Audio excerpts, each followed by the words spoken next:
ஆண்டவரும் இரட்சகருமாகிய இயேசுவின் நாமத்தினாலே உங்கள் யாவரையும் அன்போடு ஜீவபாதை எழுப்புதலின் ஊழியத்தின் சார்பாக வாழ்த்தி வரவேற்கிறேன். கர்த்தர் உங்களை ஆசீர்வதிப்பாராக. அல்லேலூயா. கர்த்தர் நல்லவர். அல்லேலூயா. ஒவ்வொரு நாளும் ஒவ்வொருவரும் உங்கள் தனிப்பட்ட ஜெபத்தில் இந்த ஊழியத்தையும் ஊழிய காரியங்களை நினைத்துக் கொள்ளுங்கள். கர்த்தர் நிச்சயமாக உங்களை ஆசீர்வதிப்பார். அல்லேலூயா. கர்த்தர் நல்லவர். இந்த நாளிலே அருமையான அண்ணன் ஒரு நல்ல மைக்கு வாங்கி கொடுத்தாங்க. கர்த்தர் அவங்களையும் குடும்பத்தையும் ஆசீர்வதிப்பாராக. அல்லேலூயா. ஸோ ஒவ்வொரு காரியத்திற்காக நீங்கள் என்ன செய்ய, தொடர்ந்து செபித்துக் கொள்ளுங்கள். கர்த்தர் நல்லவர், உங்களை ஆசீர்வதிப்பார். கர்த்தர் நல்லவர். இந்த நாளிலே நம்மோடு கூட ஆண்டவர் ஒரு காரியத்தை திட்டமாய் பேச இருக்கிறார். நம்ம ஒண்ணு நினைச்சு அவரு ஒண்ணு நினைப்பார். அங்க சொல்லுங்களேன். அல்லேலூயா. அதான் ஆண்டவர் சொல்றாரு, உன் வழிகள் என் வழிகளும் அல்ல, உன்னுடைய நினைவுகள் என்னுடைய நினைவுகளும் அல்ல அப்படின்னு சொல்லி அநேக நேரங்களில என்னுடைய ஊழிய பாதையில அவர் நிரூபிப்பதை நான் அநேக நேரங்களிலே நான் பார்த்திருக்கிறேன். கர்த்தர் நல்லவர். நாம எதையாவது ஒன்றை செய்ய வேண்டும் என்று நினைப்போம். அவர் நம்ம நினைப்பதை விட பெரிய லெவல்ல செய்வதற்கு அவர் ஆசைப்படுவார். அல்லேலூயா. சோ கர்த்தர் நல்லவர். அல்லேலூயா. கர்த்தர் நல்லவரா இருக்கிறான். கடந்த 2 வாரங்களுக்கு முன்பாக நான் என்ன செய்யணும்னா, என்ன நினைச்சோன்னா, கொஞ்சம் அடிக்கடி நமக்கு என்ன மக்கர் பண்ணுதுன்னா, மைக் மக்கர் பண்ணுது. அந்த வயர் பிரச்சனை மைக் பிரச்சனையாங்கிறத ஆராய்ந்து பார்க்கறதை விட மைக் அடிக்கடி பிரச்சனை பண்ணுது. அல்லேலூயா. சரி, எப்படியாவது ஒரு மைக், இந்த பீட்டா மைக்குன்னு சொல்லி 2 மைக் இருக்குது. அந்த மைக்கு ஒரு மைக்கு 500 ரூபாய். ஆனா ரொம்ப நாள் ஓடாது. சரிங்களா. அந்த மைக்கையாவது 2 மைக்கு வாங்கிடணும்னு சொல்லி 2 வாரத்துக்கு முன்னால பீட்டா மைக் ரேட்டு கேட்டுட்டு வந்தேன். சரிங்களா.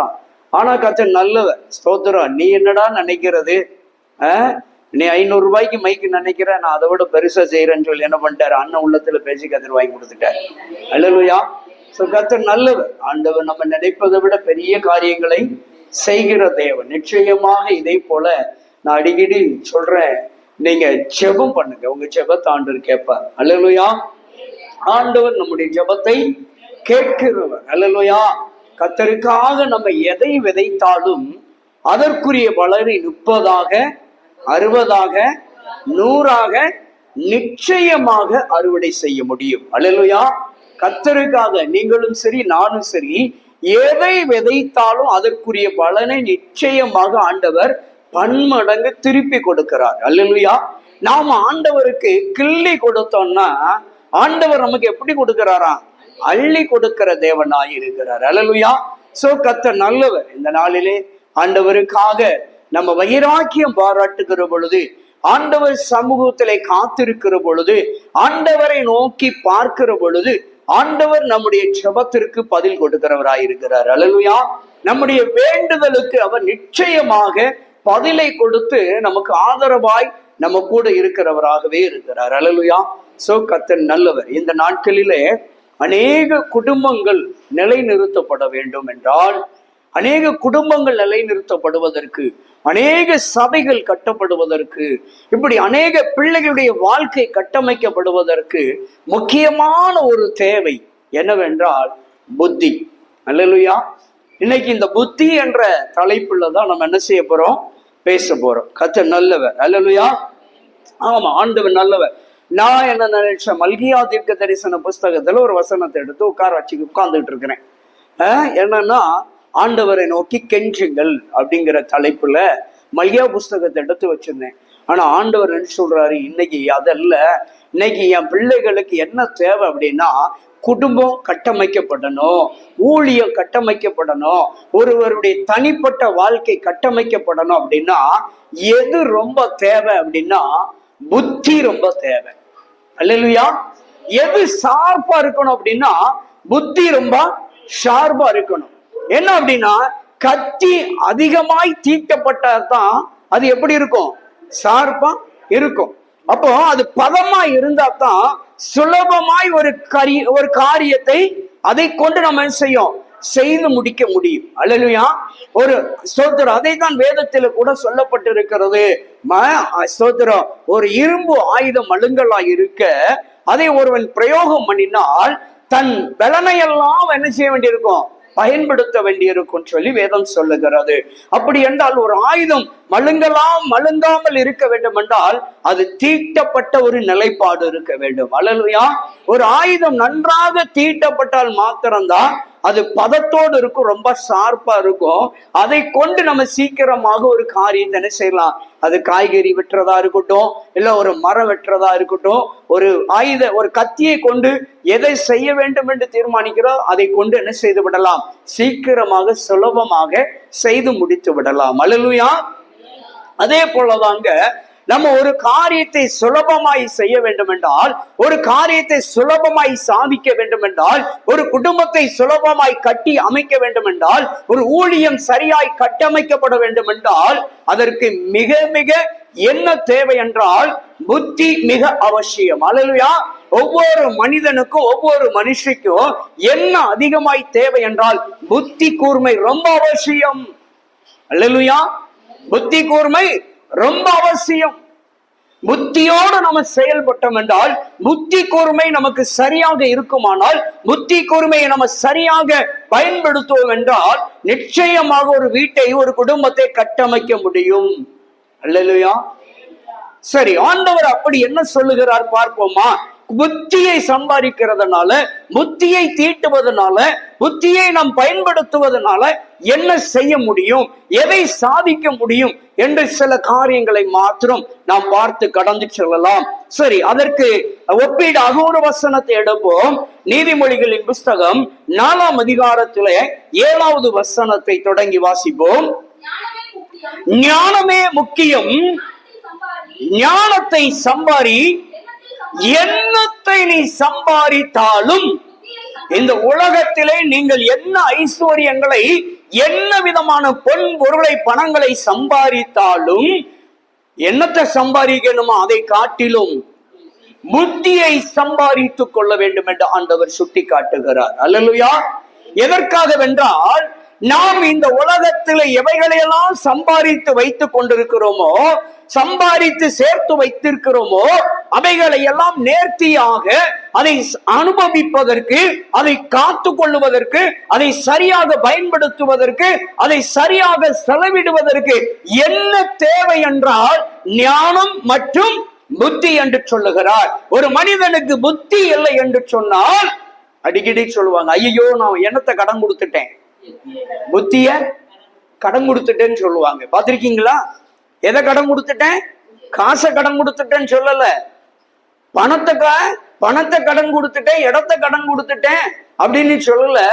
எதை கடன் கொடுத்து விட்டார்களாம்? புத்தியை கடன் கொடுத்து விட்டேன். ஐயோ புத்தியை விட்டு விட்டேனே. அல்லேலூயா. அப்போ ஒரு மனிதனுக்கு மிக மிக அவசியம், அது ஆணா இருந்தாலும் சரி பெண்ணா இருந்தாலும் சரி, புத்தி ரொம்ப ரொம்ப முக்கியம். அல்லேலூயா. எதை சம்பாதித்தாலும் சரி புத்தியை சம்பாதித்துக் கொள்ள வேண்டும். புத்தியை சம்பாதிக்காத பட்சத்தில் நாம் சம்பாதித்த எல்லாவற்றையும் தக்க வைத்துக் கொள்ள முடியாது. அல்லேலூயா. அது எதுவா இருந்தாலும் சரி, பணமா இருக்கட்டும், பேர் புகழா இருக்கட்டும், ஆஸ்தி அந்தஸ்தா இருக்கட்டும், என்ன காரியமானாலும் புத்தி இல்லையெனில், புத்தியை சம்பாதிக்காவிட்டால் நாம் இந்த உலகத்திலே சம்பாதித்த யாதொன்றையும் தக்க வைத்துக் கொள்ள முடியாது. அல்லேலூயா. அல்லது அதை சரியாக அனுபவிக்க முடியாது. ஆதலால் தான் பரிசுத்த வேதத்தில் அழகாய் சொல்லுகிறார், இந்த உலகத்திலே மகனே மகளே நீ என்ன வேணாலும் சம்பாதிச்சுக்கோ, அதை விட விசேஷமான சம்பாத்தியம் என்னவென்றால் புத்தியை சம்பாதிக்க வேண்டும். அல்லேலூயா. என்ன சம்பாதிக்கணும்? புத்தியை சம்பாதிக்கணும். சரி, ஏன் புத்தியை சம்பாதிக்கணும் அப்படின்னு ஒரு கேள்வி எழுப்புறோம்னு வச்சுக்கோங்களேன். சரிங்களா? புத்தியை ஏன் சம்பாதிக்கணும் அப்படின்னா, உண்மையில இன்னைக்கு இந்த புத்தி யாருக்கு தேவைன்னா ஸ்திரீகளுக்கு தான் ரொம்ப தேவை. அல்லேலூயா சொல்லுங்களேன். அதுக்காக ஆண்களுக்கு தேவை இல்லைன்னு இல்லை, ஆண்களுக்கும் தேவை. அதிகமா யாருக்கு தேவைன்னா பெண்களுக்கு தேவை. அல்லேலூயா. ஆமா, பெண்கள்னு அடுப்படியில கிடக்கிறதுக்கு மட்டும் உங்களை வைக்கல. ஒரு குடும்பத்தை கட்டமைக்கிறது யாருடைய கரத்தில் இருக்கிறது? யாருடைய பொறுப்பில் இருக்கிறது? பெண்கள் கையில தான் இருக்கிறது. உங்க வேலை இருந்தால அடுப்பை பார்த்த வச்சு சோறை வாங்கிட்டு எல்லாருக்கும் சோறை போட்டு கொடுத்துட்டு தானும் சாப்பிட்டுட்டு தூங்குற வேலை மட்டும் இல்ல, துணி துவைக்கிற வேலை மட்டும் இல்ல, அதல்ல உங்களுக்கு. அது முக்கிய பொறுப்பு அல்ல. அது ஒரு வாழ்க்கையில அது ஒரு பகுதி, அவ்வளவுதான். ஆனால் ஒரு குடும்பம் கட்டப்பட வேண்டும் என்றால், ஒரு சபை கட்டப்பட வேண்டும் என்றால் பெண்களுக்கு ரொம்ப முக்கிய என்ன தேவை? புத்தி. நான் சொல்லலைங்க, நீங்க என்ன திட்டி விடாதங்க. 14ஆம் அதிகாரத்திலே 1வது வசனத்திலே இதே நீதிமொழிகள் 14:1 சொல்லுகிறது, புத்தி உள்ள ஸ்திரீ தன் வீட்டை கட்டுகிறாள், புத்தி இல்லாத ஸ்திரீயோ தன் கைகளினால் தன் வீட்டை என்ன செய்யறாளாம்? இடித்து போடுகிறாள். தன் குடும்பமே யாரால கவிழ்கிறதா? புத்தி இல்லாத ஸ்திரியாய் செயல்பட்டால் குடும்பமே கவிழ்ந்து விடும். அல்லேலூயா. ஒரு மகாபெரிய கப்பலில் சிறிய துவாரம் இருந்தால் போதும், என்ன ஆயிரும்? கப்பல் தண்ணீரில் மூழ்கிவிடும்.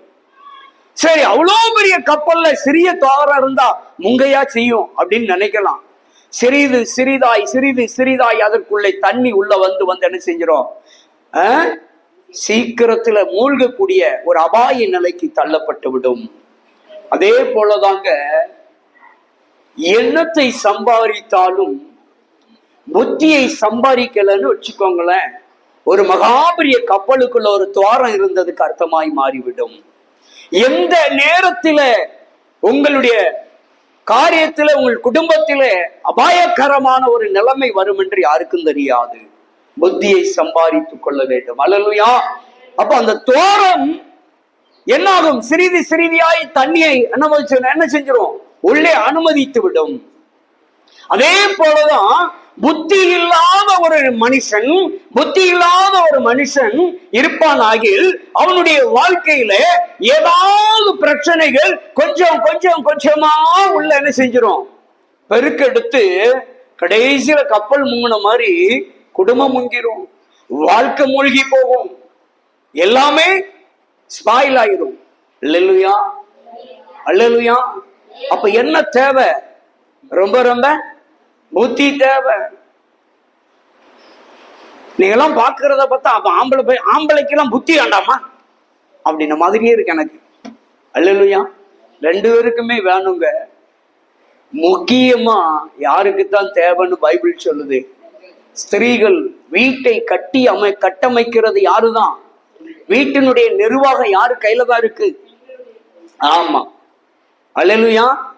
பெண்களுடைய கையில தாங்க இருக்கு. ஒரு வீட்டை சரியாக கட்டி அமைக்க வேண்டும் என்றால் சரியான திட்டத்தை வகுத்து, சரியானபடி ஆலோசித்து, சரியானபடி செயல்பட ஆரம்பித்து விட்டால் அந்த வீடு சரியாக கட்டமைக்கப்பட்டுவிடும். அல்லேலூயா. பாருங்க, புத்தியோடு செயல்படுகிற ஸ்திரீகள் இருக்கிற வீட்டை நீங்க பாத்தீங்கன்னா அங்க ஒரு பெரிய மகிமையான ஆசீர்வாதம் இருக்கும். நன்மையாய் அழகாய் அந்த குடும்பம் நடத்தப்பட்டு கொண்டிருக்கும். அல்லேலூயா. அல்லேலூயா. அப்போ புத்தியை நாம் சம்பாதித்துக் கொள்ள வேண்டும். ரொம்ப ரொம்ப புத்தியோடு செயல்பட நாம் ஆரம்பித்து விட்டால், அதான் சொல்றாரு, புத்தி உள்ள ஸ்திரீ தன் வீட்டை கட்டுகிறாள். என்ன பிரச்சனை இருக்குன்னு ஆராய்ந்து பார்க்கலாம். அல்லேலூயா. ஆம்பளைகளுக்கு அந்த வேலை கிடையாது. அவருக்கு வேலை சம்பாதிச்சு போடுற வேலை தான். அவர் பாவம் கஷ்டப்பட்டு சம்பாதிச்சு வந்து எங்க போய் தலையை சாய்க்கலாம், எங்கன போய் முடக்கலாம் தான் வருவாரு. அல்லேலூயா. 100 ரூபாயை கொடுத்துட்டு 200 ரூபாய்க்கு கணக்கு சொல்லுத ஸ்திரியா இருக்க கூடாது. 100 ரூபாயை கொடுத்துட்டு 200 ரூபாய்க்கு கணக்கு சொன்னா அது யாரு? புத்தி உள்ள ஸ்திரியா புத்தி இல்லாத ஸ்திரியா? புத்தி இல்லாத ஸ்திரீ. ரூபாயை கொடுத்துட்டு கணக்கு கேட்கிற பொழுது அதில் எவர் ஒருவர், எந்த ஸ்திரியானவள் அதில் ஒத்த ரூபாயாவது மீதி எடுத்து காண்பிக்கிறாளோ அவங்க தாங்க புத்தியுள்ள ஸ்திரீ. என்ன பண்ணணும்? என்னதான் உருண்டு விரண்டு கணக்கு சொன்னாலும் 99 ரூபாயில நிப்பாட்டிடணும். ஒத்த ரூபாய் என்ன பண்ணணும்? மீதி எடுக்கணும், சேவ் பண்ணணும். இங்க 100 ரூபாய கொடுத்துட்டு கணக்கு கேட்டா 110 ரூபாய்க்கு கணக்கு இருக்கு. அல்லையா சொல்லுங்களேன். அல்லேலூயா. அப்ப இந்த 10 ரூபாயை யாரு சரி செய்வது?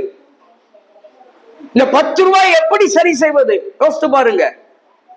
புரிஞ்சுட்டா? அப்ப ஒரு புத்தி இல்லாத ஒரு நிலைப்பாட்டினால ஒரு 10 ரூபாய் அதிகமா கணக்குல வந்ததுனால அந்த 10 ரூபாய் அடுத்த மாசத்துக்கு பெண்ணாயிரும் கடன் தொகையோட சேர்ந்துரும்.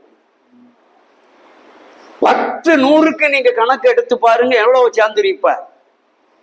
அடுத்தால ஒரு 100 சேர்ந்துரும். ஒரு நாள் உழைப்பு அங்க கொடுக்க வேண்டிய நிலைமை வந்துவிடும்.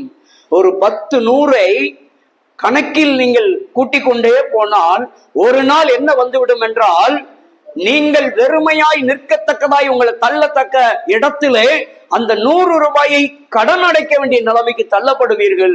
அந்த 100 ரூபாயை என்றைக்கு கடன் அடைக்க தள்ளப்படுகிறீர்களோ அன்றைக்கு அந்த 100க்குரிய தேவைகள் எல்லாம் நின்றுவிடும். அல்லேலூயா. அது அன்றைக்கு என்ன செய்துவிடும்? பரிதவிக்கப்பட்ட ஒரு நிலையிலே நம்மை தள்ளி விட்டுவிடும். அல்லேலூயா.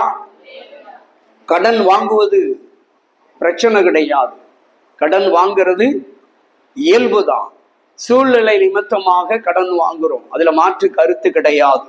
அல்லேலூயா.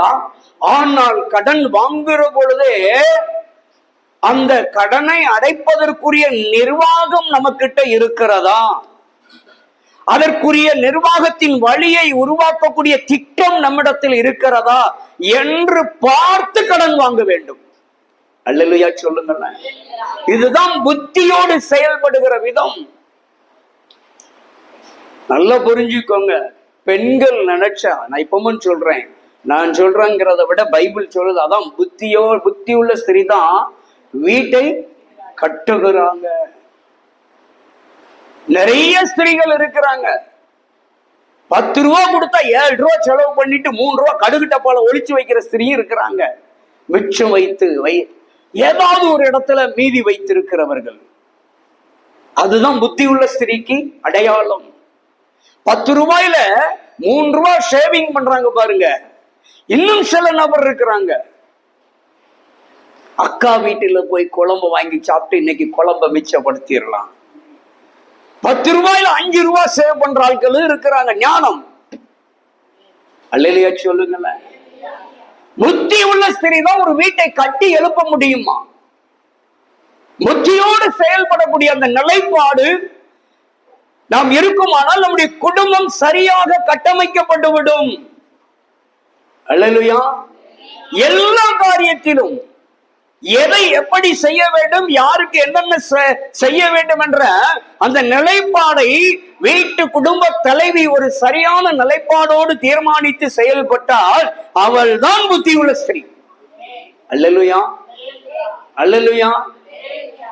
தேவ பிள்ளைகள், புத்தி உள்ள ஸ்திரீகளா இருக்கிற பொழுது நம் குடும்பம் என்ன செய்யும்னா கட்டப்படும். அல்லேலூயா. குடும்பம், நம்ம குடும்பம் ஆசீர்வாதமாக இருக்கணும். நம்முடைய குடும்பம் தலைக்க வேண்டும். நம்முடைய குடும்பம் செழிக்க வேண்டும் என்றால் வீட்டினுடைய குடும்ப தலைவிகள், அதான் ஸ்திரீகள் என்ன பண்ணணும்னா மிக மிக கட்டாயம், இது வேற வாட்டு கருத்து இல்லைங்க. அல்லேலூயா.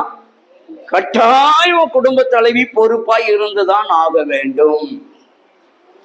நிறைய பேர் கையை இப்படி நீட்டி கையில ஒரு 100 ரூபாய் கை நிறைய அள்ளி சில்லறைய போட்டா ஓட்ட கை நிறைய பேருக்கு இருக்கு, சரியுமா? ஏன் அவ கையில ரூபா கொடுக்காத, அவ கை ஓட்ட கை அப்படிம்பாங்க. கேள்விப்பட்டிருக்கீங்களா? ஏன்னா கையில காசையே நிக்காது. அதான் இந்த 100 ரூபாய் கொடுத்துட்டு 200 ரூபாய் கணக்கு சொல்ற ஆளு, அவங்க கையில என்ன கை? ஓட்ட கை அப்படிம்பாங்க. அல்லேலூயா. அப்போ நிர்வாகத்தை பொறுப்படுத்தி செயல்படுத்த நினைக்கிற ஸ்திரீயானவள் புத்தியோடு செயல்பட ஆரம்பித்து விட்டால், அந்த புத்தியோடு செயல்பாடு இருக்க ஆரம்பிக்கிற பொழுது அந்த வீடு கட்டப்படும். அல்லேலூயா. அந்த வீடு கட்டப்படும். ஒவ்வொரு நாளும் ஒவ்வொரு காரியத்திலும் சரியாக, எந்த ஒரு காரியமா இருந்தாலும் கண்மூடித்தனமா இருக்கக்கூடாது. சரிங்களா? சில ஆளு காப்பியில சீனி புடையில பார்த்திருக்கீங்களா? புத்தி உள்ள ஸ்திரீ, புத்தி இல்லாத ஸ்திரீ, இதுல நான் காட்டுறேன். சில நபர் புத்தி உள்ள ஸ்திரியை நீங்க கணக்கு பண்ணிக்கோங்க. சரிங்களா? ஒரு ஸ்பூன் போடக்கூடிய இடத்துல அரை ஸ்பூன் தான் போட்டிருப்பாங்க.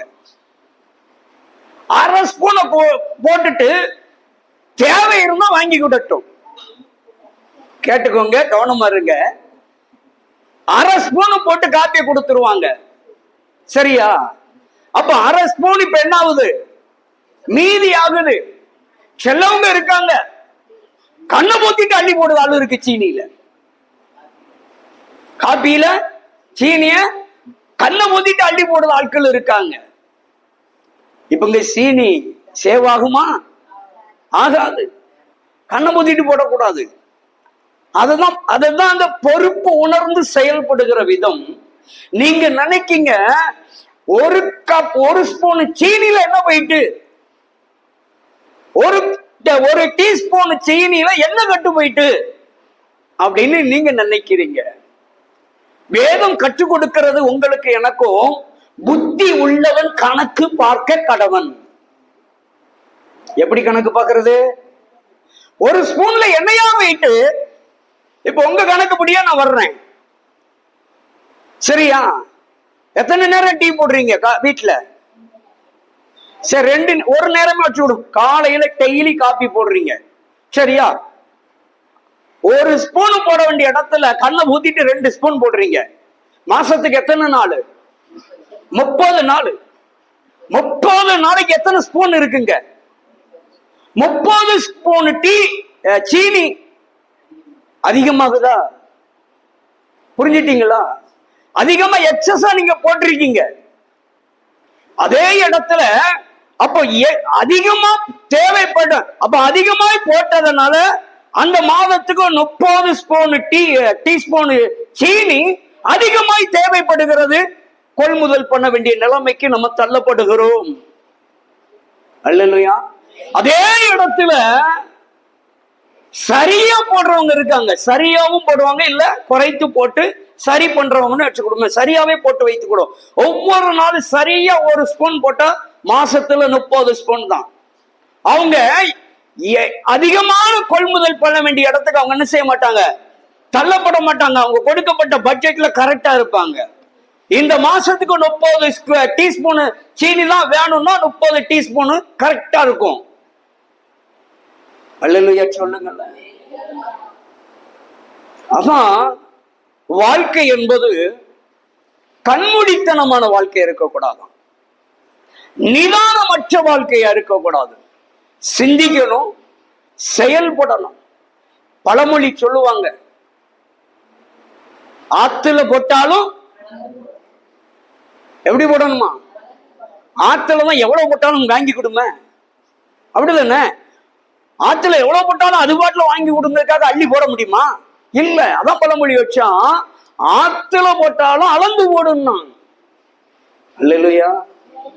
அதே போலதாங்க நம்ம வீட்டுல ஒவ்வொரு பொருளையும் நீங்க அப்ப பாருங்க, ஒரு டீஸ்பூனு அதிகமா போட்டதுனால நம்ம ஏதோ கவனம் இல்லாம யதார்த்தமாக கண்மூடித்தனமா அதுக்கு முக்கியத்துவம் கொடுக்காம, நிர்வாகத்துக்கு முக்கியத்துவம் கொடுக்காம எக்ஸ்ட்ரா ஒரு ஸ்பூனு போட்டதுனால 30 ஸ்பூனு சீனி மாசத்துக்கு தேவைப்படுகிறது. அந்த 30 ஸ்பூன் சீனியும் குறைஞ்சது ஒரு 150 கிராம் வச்சு கொடுமே. அல்லேலூயா. 150 கிராம் சீனி அளவுக்கு அதிகமா ஒரு மாதத்தில் எதனால வீணாகிறது தெரியுமா? நம்முடைய புத்தியீனத்தின் நிமித்தமாய். அல்லேலூயா. புத்தியீனத்தி நிமித்தமாய் ஒரு 150 கிராம் சீனி. நீங்க என்ன 150 கிராம்ல போனா என்னையா கட்டு போயிட போற? அப்ப நீங்க டெய்லி சீனி மட்டும்தான் யூஸ் பண்றீங்களா? சொல்லுங்க. அரிசி, பருப்பு, எல்லா பொருளையும் ஒவ்வொரு ஸ்பூன் கணக்கு போட்டா ஒரு மாதத்துல எவ்வளவு உங்களுக்கு நஷ்டமாகிறது தெரியுமா? இதே போலதாங்க வாழ்க்கையில ஒவ்வொன்றையும் கட்டமைத்து புத்தியோடு செயல்பட ஆரம்பித்து விட்டால், அல்லேலூயா, வாழ்க்கை என்பது ஒழுங்கும் கிரமமாய் வாழக்கூடியது. புத்தியோடு ஞானத்தோடு செயல்பட்டு வாழ்வதுதான் வாழ்வாதாரம். நம்முடைய வாழ்வாதாரம் மேன்மை அடைய வேண்டும் என்றால் ஞானத்தோடும் புத்தியோடும் செயல்பட்டால் நம்முடைய வாழ்வாதாரம் மேன்மை அடையும். நம்முடைய வாழ்வாதாரம், நம்முடைய வாழ்க்கை வீழ்ச்சி அடைவதற்கு காரணம் என்னன்னா, புத்தி இல்லாமை நிமித்தமாக நம்முடைய குடும்ப நிலை, நம்முடைய வாழ்க்கை என்னாகிறது? வீழ்ச்சியை சந்திக்கிறது. அல்லேலூயா, அல்லேலூயா. எல்லாவற்றையும் சிந்தித்து சிந்தித்து சிந்தித்து சரியா செயல்பட்டா அப்படின்னா சரியா இருக்கும். அல்லேலூயா. எனக்கெல்லாம் எங்க வீட்டுல ஒரு குத்து சோறை மறுநாள் காலையில தூர போட்டாங்கன்னா அவ்வளவு கோபம் வரும். உண்மையிலங்க, நம்ம நினைக்கிறோம் ஒரு குத்து சோறு, டெய்லி ஒரு குத்து 30 நாளைக்கு எத்தனை குத்து போயிட்டு 30 உருண்டை சோறை தூர போட்டாச்சு. 30 உருண்டை சோறையும் கணக்கு பண்ணி பார்த்தா 1 கிலோ அரிசியை தூரத்தை போட்டோம், அள்ளி தூர போட்டாச்சு. 1 கிலோ அரிசி இன்னைக்கு விலை என்ன? 58 ரூபாய். இன்னைக்கு காலையில வாங்கிட்டு வந்தேன், 58 ரூபாய். 58 ரூபாயை தூக்கி என்ன பண்ணாச்சு? ஒரு மாசத்துல குப்பையில அள்ளி போட்டுட்டோம். 58 ரூபாயை சம்பாதிப்பதற்கு எவ்வளவு கடினம். அல்லேலூயா. நம்ம ஒரு நாள் நடக்கிற சம்பவத்தை சுலபமாய் கடந்து போய்கிறோம். அப்படி இல்ல, தினந்தோறும் அதை கால்குலேட் பண்ணி பார்க்கணும். தினந்தோறும் கால்குலேட் பண்ணி, என்னைக்கு ஒருத்தன் கணக்கு போட்டு வாழ ஆரம்பிக்கிறானோ வாழ்க்கையில மேல போயிருவான். எனக்கு மட்டும் இல்ல, உங்களுக்கு எனக்கு வேதமே அதான் கத்து கொடுக்கிறது. புத்தி உள்ளவன் கணக்கு பார்க்க கடவன்றார். ஒருவன் வீடு கட்ட ஆரம்பித்தால் தொடக்கத்திலிருந்து முடிவு வரை எவ்வளவு வரும்னு கணக்கு போட்டுட்டு வீடு ஆரம்பிங்கிறாரு. அப்படி நீ கணக்கு போடாம ஆரம்பிச்சுட்ட அப்படின்னா அந்த வீடு இடையில நின்றுட்டுன்னா உனக்கு தான் அவமானம்ங்கிறாரு. இதை நான் சொல்லல, பைபிள் சொல்லி கற்றுக் கொடுக்கிறது. எப்படி கணக்கு போட்டு வாழணும், ஒரு காரியத்தை எப்படி கணக்கு போட்டு செய்யணும் அப்படிங்கிற ஒவ்வொரு காரியத்தையும் சரியாக திட்டம் போட்டு. அல்லேலூயா, அல்லேலூயா. நீங்க நினைக்கிறீங்க சாதாரண குழம்பு வைக்கிறோம், சாதாரண சோறு பொங்குறோம் நினைக்கிறீங்க. அது ஒரு பெரிய நிர்வாகம்.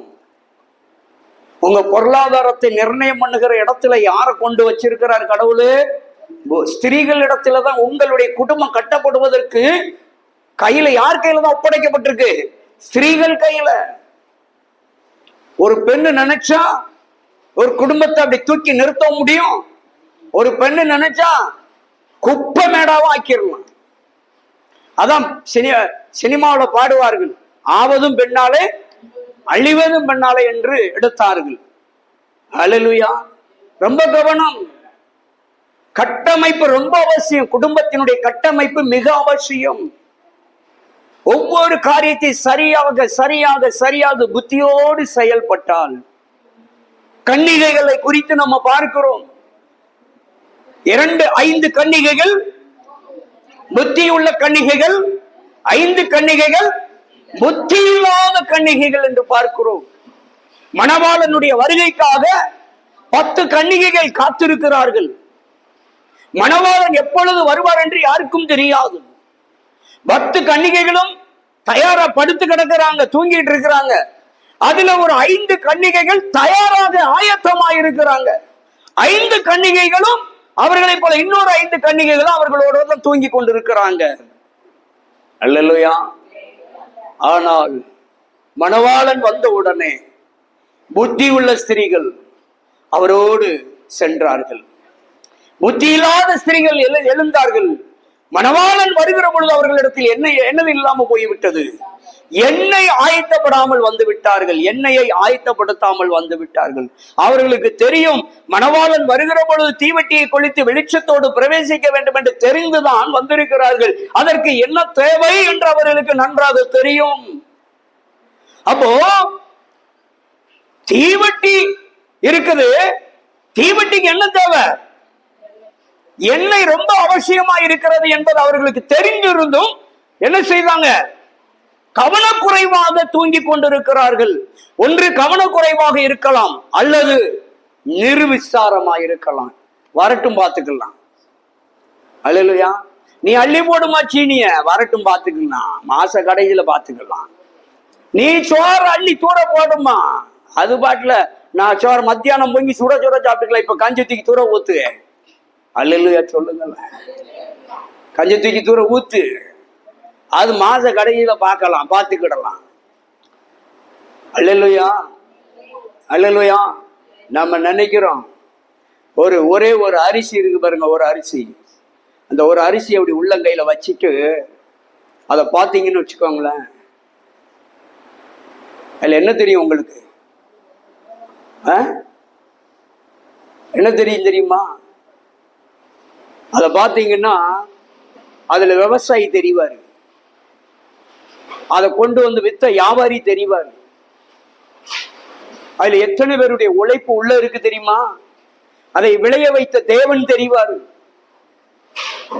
அல்லேலூயா சொல்லுங்களேன். நாம நினைக்கிற ஒரு அரிசி தானே நினைக்கிறோம், அந்த அரிசிக்குள்ள எத்தனை பேர் இருக்கிறாங்க தெரியுமா? அந்த அரிசிக்குள்ள எத்தனுடைய உழைப்பு இருக்கு தெரியுமா? சுலபமா என்ன பண்ணிடுறோம்? அல்லேலூயா. ஞானம் புத்தியோடு இருந்தீங்கன்னா, சரியா புத்தியோடு செயல்பட்டா ஒரு மாசத்துக்கு இவ்வளவுதான் அரிசின்னு கணக்கு போட்டுடலாங்க. கண்மூடித்தனமா பொங்கி பொங்கி தூர ஊத்திக்கிட்டே இருந்தா 10 கிலோல முடிய வேண்டிய சாப்பாடு 20 கிலோ வாங்க வேண்டிய நிலைமைக்கு தள்ளப்பட்டுருவோம். அல்லேலூயா. ரொம்ப கவனம், கட்டமைப்பு ரொம்ப அவசியம். வீட்டினுடைய கட்டமைப்பு புத்தியோடு, ஒவ்வொரு காரியத்தையும் புத்தியோடு. அல்லேலூயா. சொல்லுவாங்கல்ல, நம்ம பிள்ளைய கட்டி கொடுத்து புருஷன் வீட்டுக்கு போன உடனே மாமியாக்காரி சொல்லுவா, என்ன பிள்ளை வளர்க்குறா லட்சணமா, சுவாத்துக்கு உப்பு போட தெரியுதா, காபிக்கு சீனி போட தெரியுதா, என்ன பிள்ளை வளர்த்துருக்கா லட்சணமா அப்படின்னு. சொல்லுவாங்களா சொல்ல மாட்டாங்களா? அதானங்க, நம்ம வீட்டுக்கு வந்தாலும் மருமகள் அப்படித்தானே சொல்லுவோம். சொல்லுங்களேன். அப்போ நாம பெற்றோர்களாகிய தாயாகிய நாம முன்மாதிரியா இருந்தா நம்ம பிள்ளை நம்ம கிட்ட இருந்து கத்துட்டு போயிரும். அல்லேலூயா, அல்லேலூயா. அங்க போய் சொல்லுவா, எங்க அம்மா எல்லாம் இப்படித்தான் அள்ளி போடுவா, நான் அப்படித்தான் பார்த்திருக்கேன், அதனாலதான் நானும் அப்படி போட்டு பழகிட்டேன். அப்படி போட்டேன்னு வச்சுக்கோங்க, அம்மா அள்ளி போட்ட மாதிரி இங்க வந்து நீ சீனிய குப்பர் அள்ளி போட்டோம்னா நாளைக்கு நம்ம எல்லாரும் நடுத்தெருவுக்கு தான் போனோன்றவா மாமியா. அதனுங்க புத்தி ரொம்ப கவனம். என்றைக்கு நாம சரியாக திட்டம் போட்டு நம்ம வாழ ஆரம்பிக்கிறோமோ அன்னைக்கு தாங்க நம்ம வாழ்க்கையில மேன்மையை காண முடியும். அதான் அவர் சொல்றார், ஒரு வீடு கட்டப்படுவது யாருடைய கையில் இருக்கிறது என்றால் புத்தி உள்ள ஸ்திரீயினுடைய கரத்தில் இருக்கிறது என்றாரு. அல்லேலூயா. ஒரு வீடு அழகா ஒழுங்கா அருமையா இனிமையா சந்தோஷமா மகிழ்ச்சியா போனோம் அப்படின்னா யாருடைய கரத்துலதான் இருக்கு? பெண்கள் கரத்துலதான் இருக்குது. அல்லேலூயா, அல்லேலூயா. நிர்வாகத்தை சரியாக பயன்படுத்தினால், நிர்வாகத்தை சரியாக செயல்படுத்தினால், என்றைக்குமே ஒன்றை நினைத்துக் கொள்ளுங்கள், முடிவு எப்படி இருக்கணும்னா மீதி எடுக்கிற முடிவா இருக்கணும். 1000 ரூபாய் சம்பளமா 10,000 ரூபாய் சம்பளம் தான் சரிதான், என்ன சம்பளமா இருந்தாலும் சரி, அதுல மீதி எடுக்கக்கூடிய கணக்கை சொல்லுகிற ஸ்திரீயானவள் தான் புத்தி உள்ள ஸ்திரீ என்று வேதம் சொல்லுகிறது. அல்லேலூயா. ரொம்ப கவனம். இன்னைக்கு அநேக குடும்பங்கள் அல்லோல்படுது, தடுமாறுகிறது. சிறிய துவாரம் இருந்த கப்பல் எப்படி தடுமாறுகிறதோ, படகு எப்படி தடுமாறுகிறதோ, சிறிய புயல் வந்தோன தடுமாற்றம், சிறிய காற்றடித்தால் தடுமாற்றம். அதே போலதான் நம்முடைய வாழ்க்கையில ஏதோ ஒரு இடத்துல பண பிரச்சனை வரையில மொத்த குடும்பமும் தடுமாற்றத்துக்குள்ளே தள்ளப்படுகிறது. இதற்கு காரணம் என்னவென்றால், சரியாக நிர்வாகத்தை செயல்படுத்தாததனாலதான் இந்த குடும்பங்கள் சில நேரங்களில் அநேக குடும்பம் தடுமாற்றத்தில் போய் நிற்கிறது. அல்லேலூயா. அப்ப கவனமா புத்தியோடு என்ன செய்யணுமா? செயல்பட வேண்டும். ஒரு வீட்டை கட்டமைக்கிறது உங்க கையில தான் இருக்குது. அல்லேலூயா. நீங்க தான் ஒவ்வொரு காரியத்தையும், ஆண் பிள்ளையா இருக்கட்டும், பெண் பிள்ளையா இருக்கட்டும், எந்த பிள்ளைகளா இருந்தாலும் அந்த பிள்ளைகளுக்குரிய ஒவ்வொரு காரியத்தையும் சரியாக கட்டமைத்து அழகா நீங்க கொண்டு போயிட்டீங்கன்னா, புத்தியோடு செயல்பட்டு எல்லா நிர்வாகத்தையும் அந்த புத்தியோடு நீங்க நடத்திட்டீங்கன்னு வச்சுக்கோங்களேன், உங்க குடும்பம் கட்டப்பட்டு விடும், உங்க வீடு கட்டப்பட்டு விடும். அல்லேலூயா, அல்லேலூயா. ரொம்ப நம்ம சம்பாதித்து கொள்ளணுங்க புத்திய.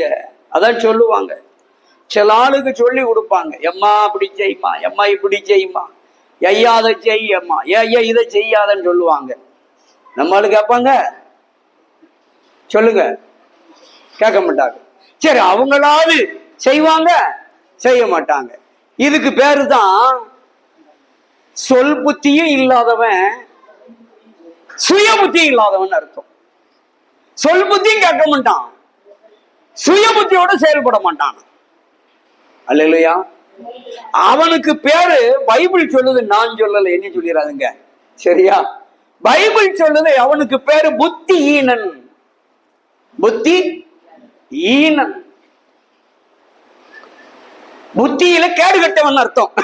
கொச்சையா சொன்னா அதுக்கு அர்த்தம் தான், புத்தி இல்லாதவன் சொல்லல, புத்தியில கேடு கட்டவனா புத்தியினன் அப்படின்னு அர்த்தமா. ஒண்ணு சொல் புத்தி இருக்கணும், இல்லைன்னா சுய புத்தி இருக்கணும். ரெண்டுல எதையாவது ஒண்ணு பயன்படுத்தணும். இந்த ரெண்டையுமே நம்ம பயன்படுத்தல, நானா இருந்தாலும் சரிதான், பயன்படுத்தலன்னா எனக்கு பேரு புத்தியினன். புத்தியில கேடு கட்டவனா, மோசமான கேடு கட்டவனா. அல்லேலூயா.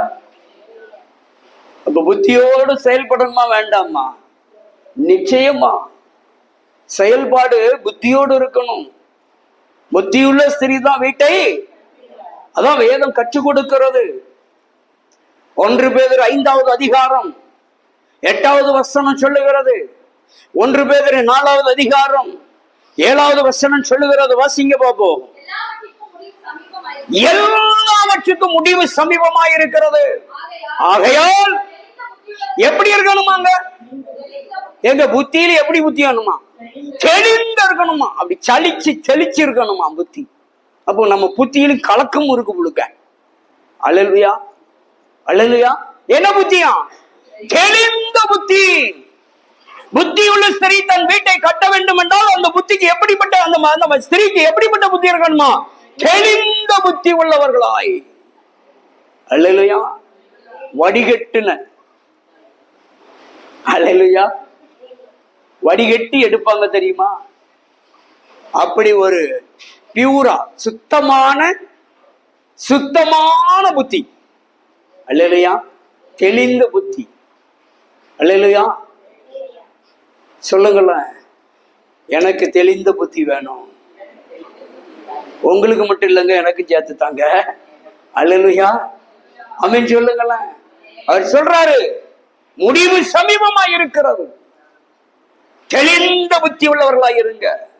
5:8 சொல்லுகிறது, தெளிந்த புத்தி உள்ளவர்களாய் இருங்கள், விழித்து இருங்கள். அங்க 4:7 சொல்றாரு, தெளிந்த புத்தி உள்ளவர்களாய் என்னன்னு சொல்லி முடிச்சவரு இங்க 5:8 தெளிந்த புத்தி உள்ளவர்களாய் இருந்தா மாத்திரம் போதாது மகளே, புத்தியுள்ள ஸ்திரியே விழித்திரு. அல்லேலூயா, அல்லேலூயா. தெய்வ பிள்ளைகள், நம்ம புத்தியை சரியா தீட்டிட்டோன்னு வச்சுக்கோங்களேன். இன்னைக்கு நம்ம புத்தியை தீட்டுறதை விட்டு எதை தீட்டிக்கிட்டு கிடப்போம்?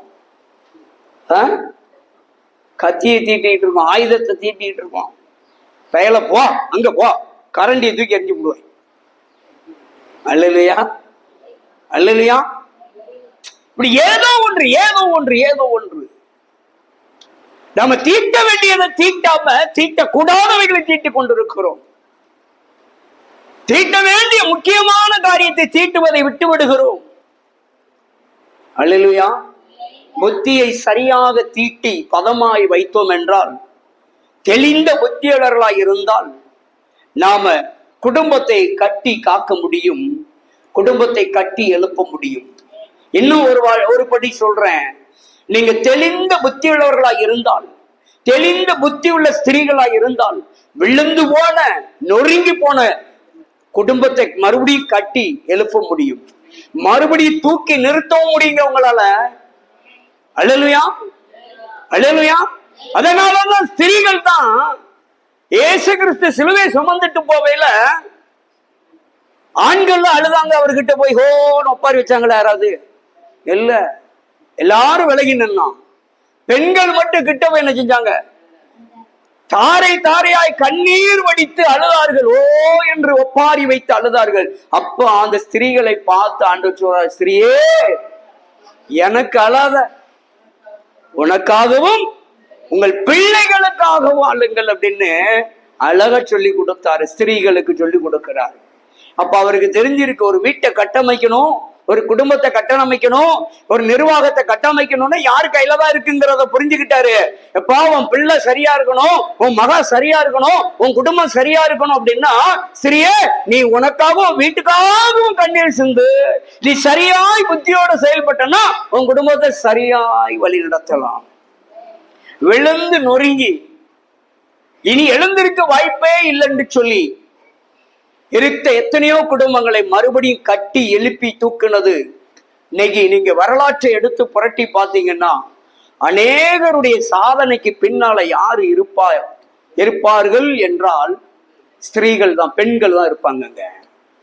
அநேகருடைய வெற்றிக்கு பின்னால யாரு இருப்பார்கள் என்று ஆராய்ந்து பார்த்தால், அநேகருடைய வெற்றிக்கு பின்னால யார் இருக்கிறா? பெண்கள் தாங்க இருக்காங்க. நீங்க சாதாரண ஆளு கிடையாது. அல்லேலூயா. அநேகருடைய வெற்றிக்கு பின்னால பெண்கள் இருக்கிறார்கள் என்பதை மறந்து விடாங்க. வரலாற்று அடிச்சுவடுகளை எடுத்து நீங்க எங்க வேணாலும் ஆய்வு செய்து பார்த்தால் அநேகருடைய வெற்றிக்கு பின்னால யாருதான் இருக்கிறா? பெண்கள் தான் இருக்கிறாங்க. அதே வரலாற்று அடிச்சுவடுகளை பார்த்து மறுபடியும் புரட்டி பார்த்தீங்கன்னா, அநேகருடைய வீழ்ச்சிக்கு, அநேகருடைய அழிவுக்கு காரணம் யார்தான் இருந்திருக்கா? பின்னால பெண்கள் தான் இருந்திருக்கிறாங்க. அல்லேலூயா. ரொம்ப கவனம். அப்போ ஒரு குடும்பத்தை நிறுத்தணும்னாலும் பெண்கள் நினைச்சா நிறுத்தலாம்.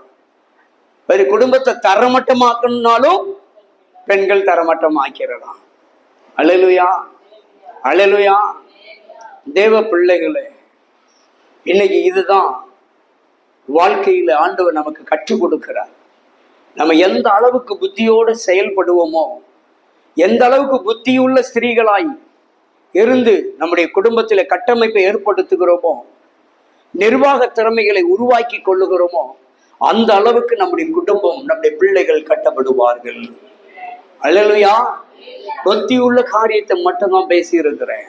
இன்னும் புத்தியுள்ள ஸ்திரியை குறித்து பேசணும்னா இன்னும் இருக்கு. இது அடுத்த பார்ட்ல பார்ப்போம். இது ஒரு பகுதியாக நிறுத்தி விடும். அடுத்து ஒரு பகுதி இருக்கு. ஒரு புத்தியுள்ள ஸ்திரீ என்ன பண்ணணுங்கிறத குறித்து அடுத்து நான் பேசுறேன். சரியா? அப்ப இப்ப நமக்கு என்ன தேவை?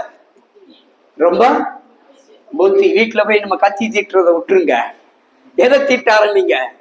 புத்தியை தீட்டி பாருங்க. புத்தியை தீட்டுங்க, புத்தியை தீட்டுங்க. அல்லேலூயா. சரி, புத்தியை எப்படி தீட்டுவது? நீர் தான் வந்து சொல்லி கொடுக்கணும் ஐயா. அல்லேலூயா. புத்தியை எப்படி தீட்டுவதுன்னா பைபிள் தான் நமக்கு கத்து கொடுக்குது. அல்லேலூயா. எப்படி தீட்டணும் புத்திய? அதான் சொல்றல்ல, ஒவ்வொன்றையும் ஞானத்தோடு செயல்படுத்துகிற விதம் தான் புத்தியை தீட்டுகிற விதம். அல்லேலூயா. ஞானமா எதை எப்படி யூஸ் பண்ணணும், எதை எவ்வளவு பயன்படுத்தணும், நிர்வாக காரியங்கள், குடும்ப காரியங்கள், பிள்ளைகளுடைய காரியங்கள், திட்டத்தை சரியாக வகுத்து செயல்படுகிற வேளையில் அதை செயல்படுத்துகிற விதத்துக்கு தான் புத்தி ரொம்ப ரொம்ப அவசியம். அல்லேலூயா. இதுதாங்க புத்தி. சரியா செயல்பட்ட போதும் புத்தியோடு செயல்படுறீங்கன்னு அர்த்தம். குடும்பம் ஈஸியா கட்டப்பட்டு விடும். அல்லேலூயா. அதனால ஆண்டவர் இன்றைக்கு நமக்கு கற்றுக் கொடுத்ததான், ஞானமே முக்கியம், எண்ணத்தை சம்பாதித்தாலும் புத்தியை சம்பாதித்துக் கொள்ளுங்கள். புத்தியுள்ள ஸ்திரீ தன் வீட்டை கட்டுகிறாள் என்று வேதம் சொல்லுகிறது. புத்தியாய் செயல்பட்டால் அது ஊழியமா இருந்தாலும் சரிதான். ஊழியம் வளரனாலும் ஆமா புத்தி வேணும். அல்லேலூயா. இன்னைக்கு அநேக ஊழியக்காரருடைய வாழ்க்கையில பின்னோக்கி பாத்தீங்கன்னா, அநேக ஊழியம் விழுந்ததும் யாரால விழுந்திருக்கும்னா ஊழியக்காரன் பொண்டாட்டியால தான் விழுந்திருக்கும். அந்த அம்மா ஒத்துழைக்காது. இவன் ஓடி ஓடி முட்டி முட்டி ரத்தத்தை சிந்தி தான் பார்ப்பான். கடைசியில ரத்தம் சிந்தினதான் மிச்சம், வளர்ந்த பாடி இருக்காது. அல்லேலூயா. அதே இடத்துல அநேக ஊழியக்காரர்கள் வளர்ந்தவர்களை பாத்தீங்கன்னா, அவர் ஓடிக்கிட்டே இருப்பாரு, முட்டி முட்டி ரத்தம் சிந்திக்கிட்டே இருப்பாரு. இந்த அம்மா முழங்கால்ல நின்று, ஆண்டவரே இன்னும் வளரட்டும், எங்க ஊழியம் இன்னும் வளரட்டும், இன்னும் வளரட்டும், இன்னும் வளரட்டும், ஆத்துமாக்கள் வரட்டும் அப்படின்னு அது ஒரு எழுப்புதல். இன்னும் சில ஊழியக்காரமா இருக்காங்க, அவங்க ஒரு எழுப்புதல் நடத்துவாங்க. இருக்கிற ஆளப்புறம் எழுப்பி விட்டுருவாங்க, ஓடி சபையை விட்டு ஓடி. அது ஒரு எழுப்புதல். எழுப்புதல்ல 2 வகை இருக்கு பத்தியா. அல்லேலூயா. புரிஞ்சிட்டா? வெளியே இருக்க ஆள பூரா எழுப்பி உள்ள கொண்டு வர்றது ஒரு எழுப்புதல். உள்ள இருக்க வாழ பூரா எழுப்பி வெளியே ஓடிங்கிறது ஒரு எழுப்புதல் தான். இது ஒரு பெரிய திறமை தான். கர்த்தர் நல்லவர். புத்தியுள்ள ஸ்திரீ தான் வீட்டை கட்ட முடியும். அதே போலதான் தேவனுடைய வீடு கட்டப்பட வேண்டும் என்றால் அங்க இருக்கிற நம்ம எல்லாருமே புத்தி உள்ளவர்களா இருந்தா மட்டும்தான் தேவனுடைய வீடும் கட்டப்படும். அல்லேலூயா. தேவ மனுஷன் ஒருத்தனால் என்ன செய்ய முடியாது, கட்டி எழுப்ப முடியாதுங்க. நெகேமியா என்ன சொன்னாரு, எப்பா நான் ஒருத்தனால சபையை என்ன செய்ய தேவாலயத்தை கட்ட முடியாது. எல்லாரும் வாங்க, எல்லாரும் சேர்ந்து என்ன செய்யும், கட்டுவான், வாருங்கள் எழுந்து கட்டுவான்னாரு. அல்லேலூயா. வாருங்கள் எழுந்து கட்டுவோம், வாருங்கள்னாரு. மோசைக்கு தன் மாமனார் எத்தீரோ ஆலோசனை கொடுத்தார். எப்பா நீ ஒருத்தனா சேர்ந்து நினைக்க முடியாது, இவ்வளவருக்கு ஆலோசனை கொடுக்க முடியாது, இவ்வளவரி நியாயம் இருக்க முடியாது. 100 பேருக்கு ஒரு தலைவன், 1000 பேருக்கு ஒரு தலைவன், 50 பேருக்கு ஒரு தலைவன் தலைவர்கள் ஏற்படுத்தி அவர்களிடத்திலையும் பகிர்ந்து கொடு, பொறுப்பை பகிர்ந்து கொடு, நீ உனக்கு சுலபமா இருக்கும். அப்பதான் அந்த நிர்வாகத்தை சரியாக அந்த கூட்டத்தை வழிநடத்த முடியும் என்று ஆலோசனை கொடுத்தார். பகிர்ந்து எல்லாரும் இணைஞ்சு செஞ்சவனதான். எதுக்கு பாட்டு அக்காவை நடத்துங்க, ஆராதனை நடத்தணும், எல்லாம் சேர்ந்து செஞ்சாதான் வளரும். அமேன் சொல்லுங்களேன். அப்ப உங்களுக்கு இருக்க என்ன திறமை இருந்தாலும் வாங்க, முன்னால வாங்க, நாங்க அதான் கூப்பிடுவோம். நான் என்னுடைய பாலிசியில அதான், வாருங்கள் எழுந்து கட்டுவோம். அல்லேலூயா. நம்ம எல்லாரும் கர்த்தருடைய பார்வைக்கு ஸ்திரீகள் தான். நம்ம எல்லாரும் கர்த்தருக்கு யார் தான், மனவாட்டி தானே.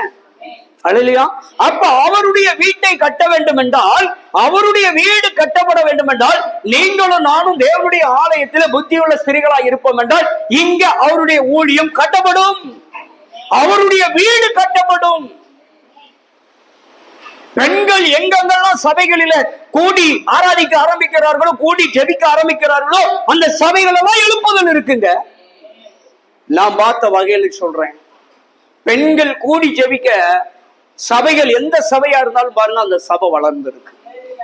அல்லேலூயா. அப்போ ஒரு சபை கட்டப்படுவது கூட பெண்கள்கிட்ட தான் இருக்கு. ஆமென் சொல்லுங்களேன். அதனாலதான் புத்தி உள்ள ஸ்திரீ தன் வீட்டை கட்டுகிறாள் என்று சொல்லுகிறார். தேவனுடைய வீடு கட்டப்பட வேண்டும் என்றால், தேவாலயம் கட்டப்பட வேண்டும் என்றால், ஒன்றிணைந்து புத்தியோடு செயல்பட்டால் கட்டப்படும். அல்லேலூயா. அதே போல நம்முடைய வீடு கட்டப்பட வேண்டும் என்றால், நாமளும் புத்தி உள்ளவர்களாய் இருப்போம் என்றால், புத்தியோடு செயல்படுவோம் என்றால், புத்தியோடு கணக்கு பார்த்து செயல்படுவோம் என்றால், நம்முடைய வீடு கட்டப்படும். அல்லேலூயா. சத்துருவானவன் எந்த சூழலில் நம்முடைய வீட்டை தகர்க்க முடியாதுங்க. நம்முடைய குடும்பம் என்னும் கப்பலிலே ஒரு சிறிய துவாரம் விழுவதற்கு இடம் கொடுத்திடக்கூடாது.